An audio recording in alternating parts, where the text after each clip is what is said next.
सासू माँ बदल गई। कहानी उस घर की है जहाँ बहू और बेटी को एक माना जाता था, लेकिन फिर अरे शिखा बेटा, तू रसोई में क्यों घुसी रहती है? जा, रोटी मैं बना लूंगी। नहीं नहीं माँ जी, आप बैठिए, बस सारा खाना बन ही गया है। श्वेता को बोल देती हूँ, वो खाना लगा देगी सबका। सॉरी भाभी, मेरे पास वक्त नहीं है। माँ, मुझे पैसे देना, पार्लर जाना है। हाँ हाँ चली जाना, भाभी को भी ले जाना। वो भी जाने को बोल रही थी पार्लर, पर पहले ना मदद कर दे उसके खाना लगाने में। देख माँ, वो बहू है, उसे बहू रहने देना, इतना सर पर मत चढ़ा भाभी को। श्वेता, ज्यादा मत बोला कर। बहू और बेटी में कोई फर्क नहीं होता है। जा जाकर काम कर। ननद को माँ का भाभी से इस तरह प्यार करना बिल्कुल अच्छा नहीं लगता। वो बार बार किसी न किसी तरह माँ को भाभी के खिलाफ भड़काती रहती, लेकिन कोई फायदा ना होता। एक रोज, अरे बेटे किशन, जा बहू को कहीं घुमा कर ला, सारा दिन घर में काम करती रहती है। हाँ हाँ माँ, हम लोग जा रहे हैं ना गोवा। अच्छा जी, भाभी ने तो हमें बताया भी नहीं। वैसे तो सारी पंचायत करती है, ये गोवा वाली बात क्यों छुपा गई हमसे?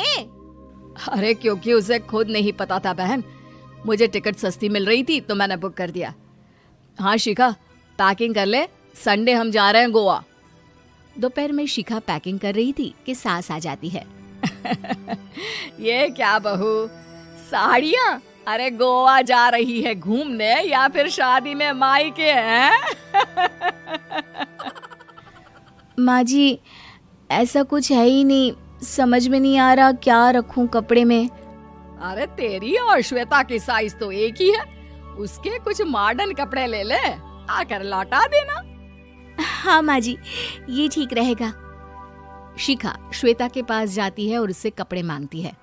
ना जी ना, मैं अपने कपड़े ना दूं, वैसे भी फैल जाएंगे मेरे कपड़े, बहुत महंगे वाले हैं। शिखा मुंह लटकाकर कमरे में आ जाती है तो सास कहती है, चल तैयार हो जा, तुझे मैं शॉपिंग करा कर लाती हूँ गोवा की।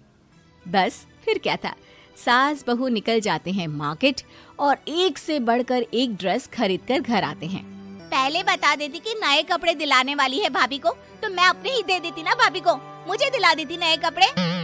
देख श्वेता, परिवार का मतलब सबके साथ रहना होता है, ना कि सिर्फ अपना सोचना। वैसे भी तुझे अच्छे संस्कार सीखने चाहिए। और रही बात कपड़ों की, तो शिखा, आज से घर पर भी तू मॉडर्न कपड़े ही पहनेगी। कोई जरूरत नहीं है ये साड़ी वाड़ी लपेटने की। अब क्या था, घर पर श्वेता और शिखा एक जैसे रहते। एक बार पड़ोसन आती है। अरे बेटा, अपनी माँ को तो बुलाना जरा, बात करनी है। शिखा सास को बताती है और रसोई में चली जाती है। ये आपकी बेटी बहुत बड़ी हो गई है, इसके लिए एक रिश्ता है, कहो तो बता दूं। ये बेटी नहीं बहू है, घर में सब एक जैसा ही रहता है। वैसे मेरी बेटी भी बड़ी हो गई है, कोई रिश्ता हो तो जरूर बताना। पड़ोसन रिश्ता लेकर उन लोगों के घर आती है। तब श्वेता की होने वाली सास कहती है, तो ये घर है, कितने मंजिल का है? और ये बहू ने आपकी क्या पहन रखा है, जीन्स टॉप? अरे भाई, साड़ी वाड़ी नहीं है क्या इसके पास? देखिए, सर्दी है तो साड़ी में बहू कैसे मैनेज करती, वैसे पहनती है साड़ी भी। देखिए, हम लोग ठहरे पैसे वाले लोग, कोई कमी नहीं है हम लोगों के पास पैसों की, बहुत पैसे हैं, जमीन, नौकर चाकर, कार, सब कुछ है, लेकिन घर में संस्कारी बहू चाहिए। समझ रही हैं ना आप? सास कुछ कहती कि श्वेता बोल पड़ती है, हाय रे, नौकर चाकर से लेकर जमीन, कार, पैसा, हाँ, मुझे रिश्ता मंजूर है मुझे। अरे रुक जा श्वेता, मैं बात कर रही हूँ ना। देखिए, हम लोगों के घर इतनी आजादी नहीं मिलेगी। अरे हाँ कर देना माँ, हाँ कर दे जल्दी से। सास क्या करती, बेटी की शादी ऐसे घर में कर देती है जहाँ ना उनके विचार मिलते हैं और ना ही आचार। शादी के बाद एक रोज फोन पर, श्वेता बेटा, एक बार घर आ जा, बहुत दिल करता है तुझे देखने का।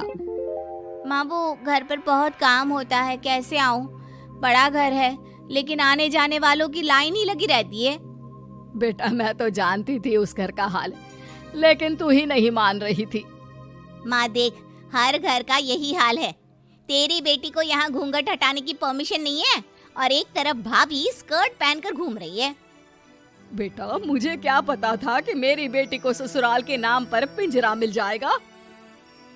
अच्छा माँ, फोन रखती हूँ, सास को गर्मा गर्म रोटी खिलानी है। तुम लोगों की तरह नहीं कि एक रोटी बनाओ, एक सब्जी बनाओ, फिर सारा दिन फ्री होकर घूमो।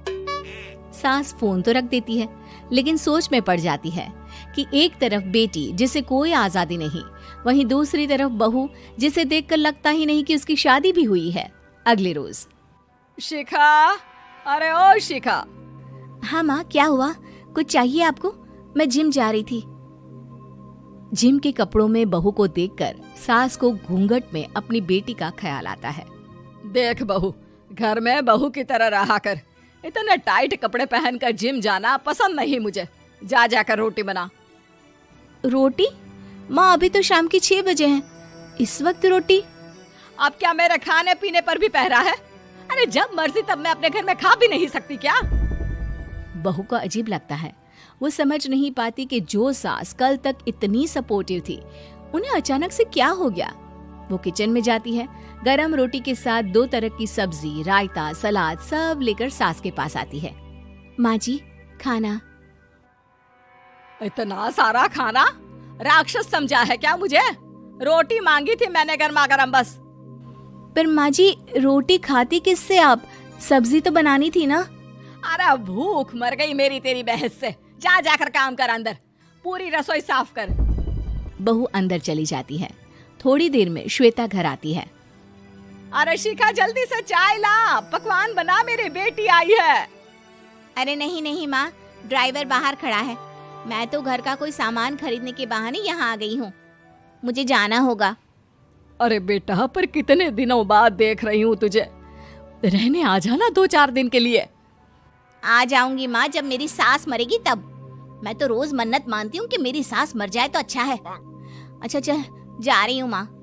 हे भगवान, कैसे कैसे दिन देखने पड़ रहे हैं मेरी बेटी को। सास अंदर जाती है, जहाँ श्वेता की जिम वाली सहेली का फोन आया होता है। क्या बात है, आज जिम नहीं आई? अरे पता नहीं यार, आज माँ को क्या हो गया अचानक। पर खैर कोई नहीं, लगता नहीं कि मैं अब जिम आ पाऊंगी। शिखा स्पीकर पर बात कर रही थी, जिसे सास सुन रही थी। यार ये सास ना होती ही ऐसी है। मैं तो कहती हूँ बुढ़िया जल्दी मरे और तू आराम से जिए। शिखा को सहेली की बात पर गुस्सा आ जाता है। माँ के मरने की कौन सा बच्चा दुआ मांगता है मोहिनी? आगे से ऐसी बात मेरे सामने मत करना। हमारे घर की शोभा ही माँ है। क्या हुआ जो थोड़ी सख्ती दिखा रही है? उसमें भी कोई ना कोई उनकी भलाई ही होगी। मैं तो कहती हूँ भगवान मेरे जैसी सास सबको दे, जो सिर्फ माँ की तरह है। सास वाली तो कोई बात ही नहीं है उनमें। सास ये बात सुन रही थी। उनकी आंख में आंसू आ जाते हैं कि क्यों वो बेटी की किस्मत में बहू को भी भागीदार बना रही थी। शिखा, अरे ओ शिखा, क्या हो गया? जिम नहीं जाना क्या?